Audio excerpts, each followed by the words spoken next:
안녕하십니까. 김일의 신부입니다. 가톨릭계의 교리서를 이제 시작해서 처음 이제 앞으로 구주, 그래서 어떻게 보면 조금씩 우리가 모든 것을 또 안다고 한다는 것이 무엇일까라는 겁니다.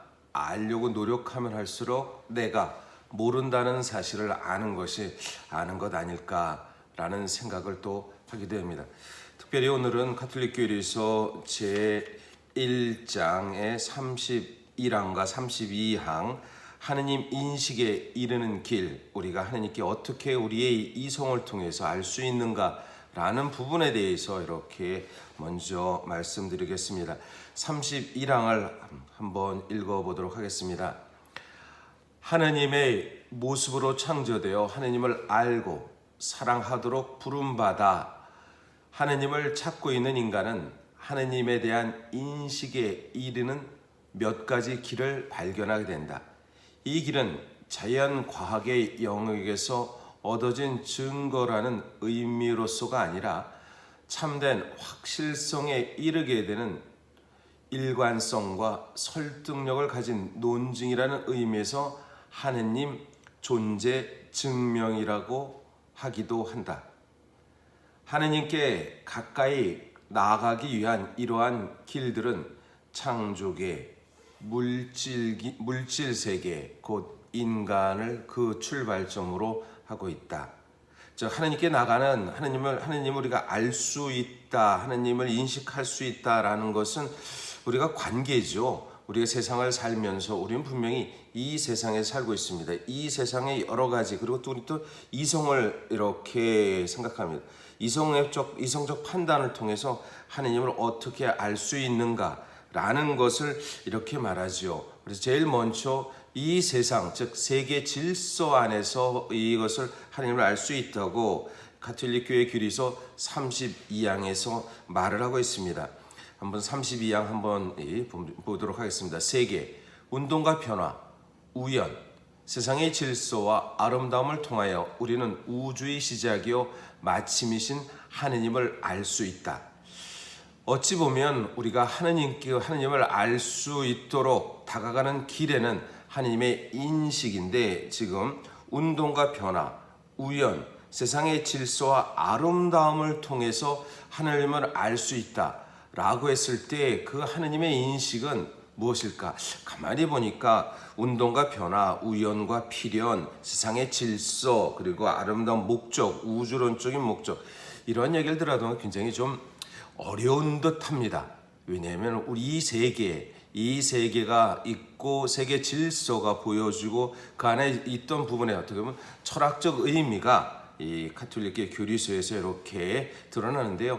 여기서 운동과 변화라는 이야기를 딱 들으면 사실 조금 철학을 조금 공부하거나 철학을 하는데, 이 철학자 중세시대, 그러니까 우리가 그리스도교 시대의 초대교회 시대, 그리고 또 여러 가지 교부 시대, 그리고 중세 시대가 있습니다. 중세 시대가 뭐 근대, 현대 이렇게 하는데, 중세 시대에는 주로 철학적 근간을 이용한 신학자들의 그 활동이 가장 많았습니다. 특별히 중세 시대에서 토마스 아퀴나스라는 신학자가 있었습니다. 그는 특별히 철학적인 기반을 통해서, 특별히 아리스토텔레스의, 그러니까 철학에서는 보면 이 플라톤 철학, 플라톤의 제자 아리스토텔레스, 그리고 또 어떻게 보면 플라톤과 아리스토텔레스는 그리스 철학의 근간을 이루면서도 그 안에 철학적 기반이 조금씩 다릅니다. 한 철학자는 이 플라톤은 이상적 기반, 즉 이 현실 안에서 분명히 이상이 있다, 이데아죠. 이데아의 세계에 있다라고 이렇게 하지만, 또 한편 아리스토텔레스는 이 세상이 생긴 근원, 그 뿌리는 무엇인가라는, 거기에서는 바로 이 현실 안에서 여러 가지 운동의 변화를 통해서 이렇게 찾게 됩니다.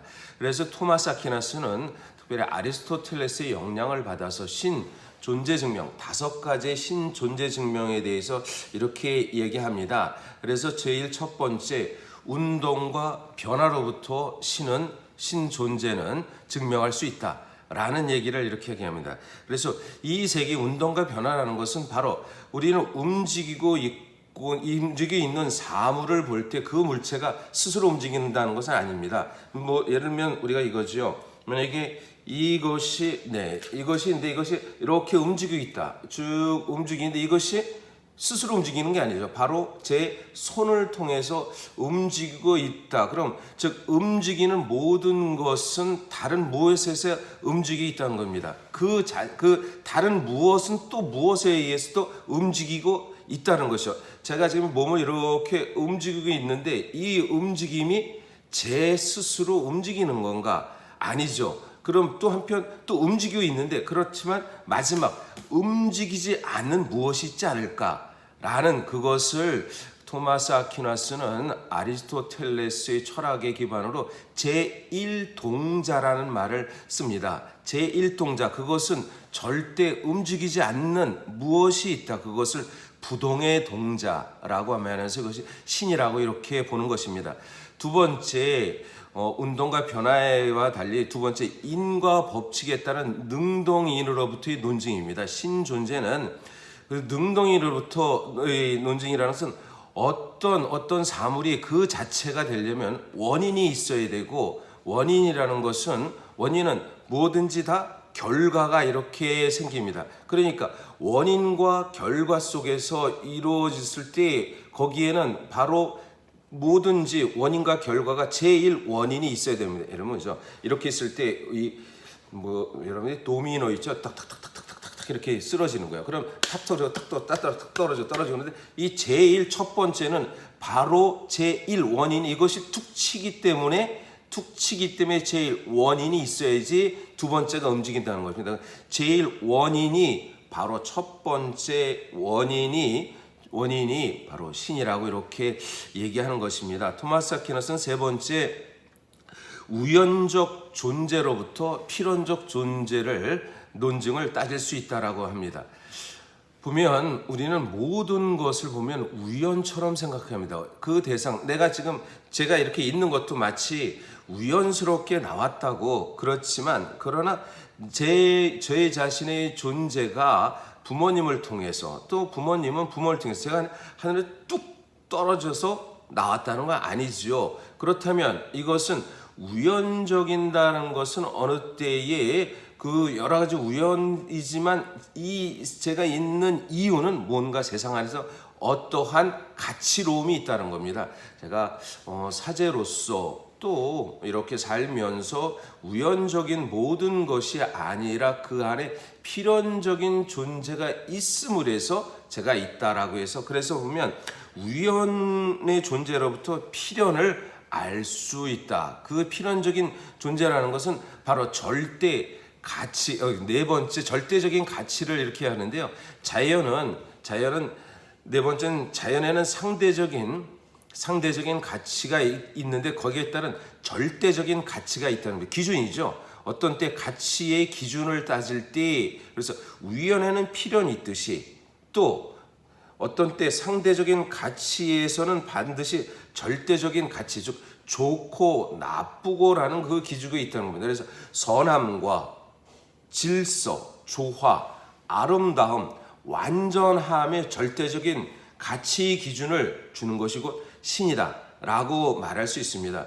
또 한편 토마스 아퀴나스는 다섯 번째는 자연에 존재하는 모든 것은 그 목적성, 즉 신적 설계자의 논의에서 이렇게 이루어지고 있다라는 것입니다. 질서지요. 질서라는 것은 우주 만물이 마치 우연적으로 다 있는 것이 아니라 필연적으로 있고, 또 질서가 그대로 다 나타나는 것은 바로 지 설계자에 의해서, 물론 우리가 마치 우리의 인간의 삶이 그냥 이렇게 로봇으로 산다는 건 그것은 절대 아닙니다.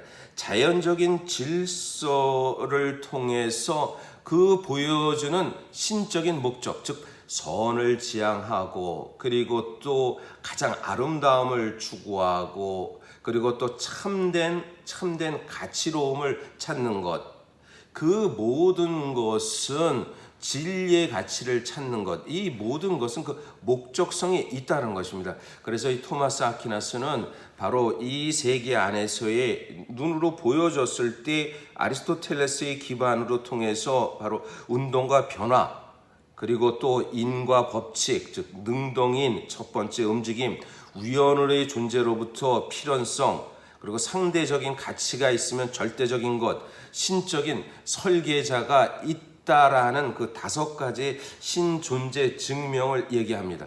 물론 토마스 아퀴나스의 신존재 증명 그 자체가 맞다, 이거다라고는 절대성은 가질 수 없습니다. 왜냐하면 토마스 아퀴나스에 대한 논증을 이런 부분에서 신존재 증명을 할 수 없다라고 또 말하는 또 철학자들도 있을 것입니다. 그러나 우리가 중요한 것은 우리 세계에서 우리가 알 수 있는 모든 것을 통해서 토마스 아퀴나스의 어떤 때 본인의 이성적인 그 노력을 통해서 얻을 수 있는, 다가갈 수 있는 부분을 이렇게 얘기합니다. 또 한편 우리의 삶 속에서는 우리가 무언가 다 안다라고 한다고 했을 때 그것 아닐 수도 있을 것입니다.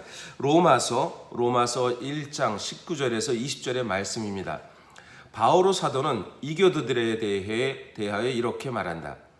하느님에 관하여 알 수 있는 것이 이미 그들에게 명백히 드러나 있다.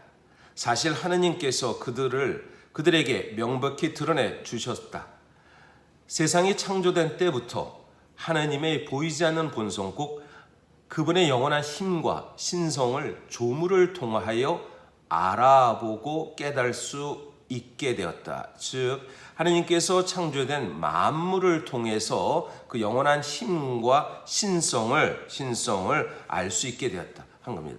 또 한편 아우구스티누스 성인은 이런 말씀을 합니다.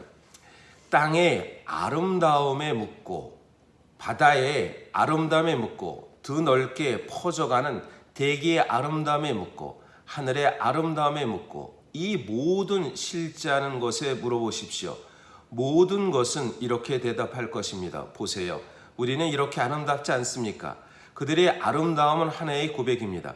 변화하는 이 아름다움들을 변화하지 않는 아름다우신 분이 아니면 누가 만들 수 있겠습니까? 바로 이것입니다. 토마스 아퀴나스의 5가지 존재 증명을 통해서 보였을 때 아구스틴 성인도 바로 우리가 최고의 아름다움의 가치가 있기 때문에 우리의 선의 가치, 그리고 최고의 미의 가치, 이 가치, 진리와 선과 그리고 참된 행복의 가치가 있기 때문에 그것을 추구한다. 이것이 하느님께 이르는 길이라는 것을 이렇게 우리 가톨릭 교회에서 얘기했습니다. 조금은 어려운 내용이지만 그러나 조금 우리가 다시 한번 생각할 수 있는 그러한 내용이 아닐까 생각됩니다. 네, 오늘 하루도 주님 안에서 은총의 시간 함께 누리시기를 바랍니다. 네, 고맙습니다.